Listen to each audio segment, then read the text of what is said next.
Tim Satres Narkoba Polres Bogor menggerebek 2 gudang penyimpanan besar obat keras terbatas di kawasan Ranca Bungur dan Gunung Putri. Dari 2 lokasi ini, polisi menyita barang bukti berjumlah fantastis yang mencapai lebih dari 1 juta butir obat ilegal. Selain obat keras terbatas, Polres Bogor juga membongkar modus operandi baru peredaran narkotika jenis Etomidet dan Happy Water. Dari 3 kasus, polisi menyita barang bukti Etomidet sebanyak 65 buah cartridge yang dikemas khusus sebagai cairan rokok elektrik atau vape. Ironisnya, cartridge ini dijual dengan harga fantastis berkisar antara 4 juta rupiah hingga 6 juta rupiah per unit. Narkotik varian baru yaitu Etomidat dan Happy Water. Jadi kita mengungkap di Perum Gria Bukit Jaya, Tanjung Utik di Gunung Putri. Nah, ini temuan baru di mana sebelum-sebelumnya kita tidak pernah mengungkap Etomidat. Nah, ternyata barang ini sudah masuk ke wilayah Kabupaten Bogor. Tugas mengamankan 1 pelaku berinisial EJ dengan barang bukti 65 cartridge Etomidat dan 70 bungkus Happy Water. Sejak Mei hingga Juli 2026, jajaran Satres Narkoba Polres Bogor sukses membongkar 74 kasus kejahatan narkoba dan mengamankan 95 orang tersangka. Pengungkapan ini secara tidak langsung berhasil menyelamatkan kurang lebih 258.000 jiwa generasi muda dari ancaman bahaya penyalahgunaan narkotika.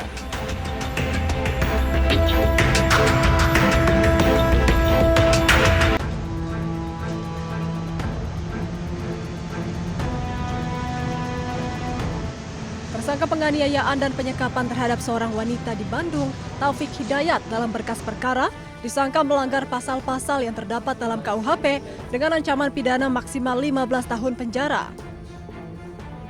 Kasih Penkum Kejati Jabar, Nur Sri Cahya Wijaya, menyatakan dari berkas tersebut jaksa peneliti akan melakukan penelitian selama 7 hari. Namun dalam waktu 3 hari, jaksa peneliti harus bersikap apakah perkara ini dinyatakan lengkap atau belum lengkap. Soal kemungkinan penambahan pasal yang diberikan tersangka, akan diteliti apakah ada kemungkinan atau fakta lain yang terungkap. Tersangka tersebut dalam berkas perkara disangka melanggar pasal yang terdapat di KUHP, pasal 466, pasal 468, 469 dan 451 serta 446 dengan ancaman maksimal 12 tahun.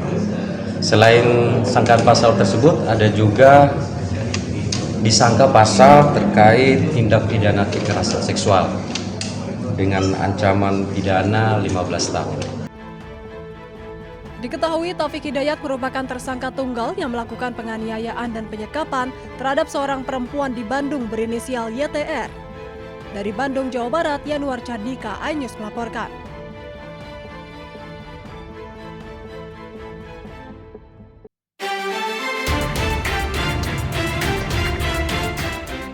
Kuasa hukum Febri Adriansyah, Hotman Paris Hutapea, sesumbar jika Kapolri Jenderal Listio Sigit Prabowo tidak meminta izin kepada Presiden saat menetapkan mantan Jampitsus Febri Adriansyah sebagai tersangka. Hotman berdalih seharusnya Kapolri meminta izin kepada Presiden saat akan menetapkan Febri sebagai tersangka. Hotman bahkan menyebut sebagai tangan kanan Prabowo, Febri telah dikriminalisasi oleh polisi.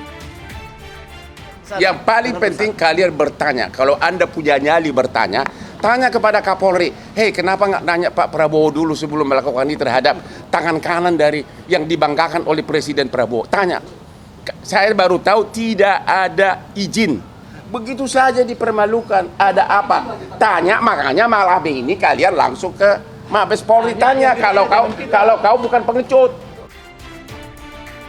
Merespon pernyataan pengacara Hotman Paris Hutapea yang sempat menyinggung posisi Jampitsus Febri Adriansyah sebagai sosok kebanggaan Presiden Prabowo Subianto dan meminta proses hukumnya dikaji ulang, Menteri Sekretaris Negara Prasetyo Hadi menegaskan proses hukum terhadap mantan Jampitsus Febri Adriansyah tidak memerlukan izin khusus dari Presiden. Ya, itu kan kita kembalikan ke proses hukum ya. Jangan dikait-kaitkan juga dengan Bapak Presiden. Ya, sepenuhnya kita kembalikan ke mekanisme hukum yang berlaku. Tapi kalau pemeriksaan memerlukan izin presiden, pejabat tinggi itu gimana? Saya rasa, Klaim Bang Hotman. ya saya rasa sih kembali kepada mekanismenya. Ya. Saya rasa nggak ada juga. Hanya pada saat masih proses pemeriksaan harus seizin presiden itu kan. Prasetyo juga secara tegas membantah anggapan tindakan hukum atau pemeriksaan terhadap pejabat setingkat Jampitsus harus mendapatkan persetujuan atau izin dari kepala negara. Menurutnya, sistem hukum di Indonesia sudah memiliki prosedur tetap yang mandiri. Tim Liputan Anyus melaporkan. Tanya kepada Kapolri, hei kenapa nggak nanya Pak Prabowo dulu sebelum melakukan ini terhadap tangan kanan dari yang dibanggakan oleh Presiden Prabowo. Tanya, saya baru tahu tidak ada izin. Seperti itulah pernyataan Hotman Paris Hutapea. Dengan lantang ia mengkritik Polri yang berani-beraninya menetapkan Febri Adriansah sebagai tersangka tanpa izin presiden. Begitu saja dipermalukan, ada apa? Tanya, makanya malam ini kalian langsung ke Mabes Polri tanya kalau kau bukan pengecut. Pernyataan Hotman langsung memantik reaksi publik. Koordinator Maki Boyamin Saiman bahkan menyebut selain sudah menjatuhkan marwah presiden, Hotman juga diduga sedang membenturkan kepolisian, Kejaksaan Agung dengan presiden. Kalau kemudian ini dikatakan harus izin, ini justru makin berbahaya ketika seakan-akan posisinya ini dibuat dua kubu. Kubu kepolisian yang bersama-sama Kejaksaan Agung, satu keranjang. Nah, di keranjang yang lain berhadapan-hadapan itu adalah kubu Febri Adriansah, kubu Hotman Paris, dan kubu presiden. Nah, berarti kan sangat berbahaya. Artinya apa? Pak Hotman Paris mencoba membenturkan, menghadap-hadapkan proses hukum yang ada di kepolisian dan kejaksaan dengan presiden. Seakan-akan bahwa presiden itu membela Febri Adriansah. Pendapat lain disampaikan Yudi Purnomo. Ex penyidik KPK itu menduga Hotman sengaja membawa nama presiden sebagai strategi untuk menghadapi pemeriksaan penyidik Kejagung. Membawa-bawa nama presiden adalah strategi ya dari pihak Pak FA melalui pengacaranya, karena tentu mereka sudah melihat bagaimana para penyidik kejaksaan mempunyai banyak alat bukti, barang bukti yang kemudian ditanyakan kepada tersangka. Pernyataan kontroversi sang pengacara kondang itu tiba juga di istana. Dengan tegas istana menyebut proses hukum Febri Adriansah tidak memerlukan izin khusus dari presiden. Ya itu kan kita kembalikan ke proses hukum ya. Jangan dikait-kaitkan juga dengan Bapak Presiden.